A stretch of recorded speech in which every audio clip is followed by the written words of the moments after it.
రాష్ట్ర ప్రభుత్వ సహకారంతో హైదరాబాద్ అభివృద్ధికి దిశ నిర్దేశించామన్నారు మేయర్ విజయలక్ష్మి.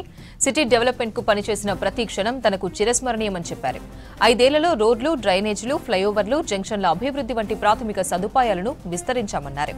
పేద మధ్యతరగతి ప్రజలు, నిరుద్యోగులు, చిరుద్యోగులకు ₹5కే బ్రేక్ఫాస్ట్, మధ్యాహ్నం భోజనం అందిస్తున్నామని చెప్పారు.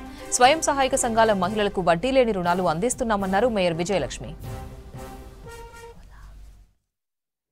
ప్రస్తుత పాలకవర్గ పూర్తి పదవీ కాలానికి ముగింపు దశలో ఉంది.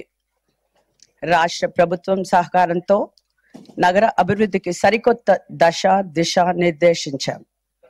హైదరాబాద్ అభివృద్ధి పట్ల అందరం కలిసి పనిచేసిన ప్రతి క్షణం నాకు చిరస్మరణీయం.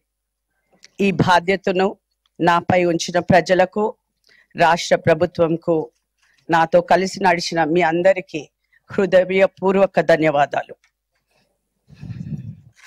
దాదాపు 5 ఏళ్లలో నగరంలో రోడ్లు, డ్రైనేజ్, ఫ్లైఓవర్స్, జంక్షన్ ఇంప్రూవ్మెంట్ వంటి ప్రాథమిక సదుపాయాలు మరింత విస్తరించాం.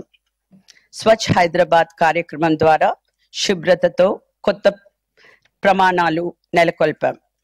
థీమ్ పార్క్స్, అర్బన్ ఫారెస్ట్, పచ్చదనం పెంపుకు ప్రత్యేక కృషి చేశాం. Digital services, face recognition system, ఈ ఆఫీస్ సిస్టమ్ తో నగరపాలన పారదర్శకత పెంపొందించే ప్రయత్నం చేశాం. మహిళలకు ఇందిరమ్మ క్యాంటీన్లు ఏర్పాటు చేశాం. పేద మధ్య తరగతి ప్రజలు, నిరుద్యోగులు, చిరుద్యోగులు ₹5కు బ్రేక్ఫాస్ట్, మధ్యాహ్న భోజనం అందిస్తున్నాం. స్వయం సహాయక సంఘాల మహిళలకు వడ్డీ లేని రుణాలు అందిస్తున్నాం. ఇలా అనేక అభివృద్ధి కార్యక్రమాలను జీహెచ్ఎంసీ విజయవంతంగా అమలు చేసింది. ఈ విజయాన్ని మన అందరి సమిష్టి కృషికి ప్రతీక. హైదరాబాద్ ను దేశంలోనే మేట నగరంగా తీర్చిదిద్దేందుకు రాష్ట్ర ప్రభుత్వం అత్యధిక ప్రాధాన్యతనిస్తుంది. నేటి సమావేశంలో మన నిర్ణయాలు నగరానికి మరో ముందడుగు కావాలి. ఎటువంటి రాజకీయ భేదాలు లేకుండా నగరం కోసం పనిచేసిన మీరందరూ ఈ సమావేశాన్ని అర్థవంతంగా జరగడానికి పూర్తి సహకారం అందించాలని కోరుతున్నాను. గ్రేటర్ హైదరాబాద్ అభివృద్ధి నిరంతరం కొనసాగుతుంది. మనం వేసిన పునాది మీద భవిష్యత్తు తరాలు మరింతగా నగర అభివృద్ధికి కృషి చేస్తాయి. ఈ ప్రయాణంలో మీతో కలిసి పనిచేయడం నాకు గౌరవంగా భావిస్తున్నాను.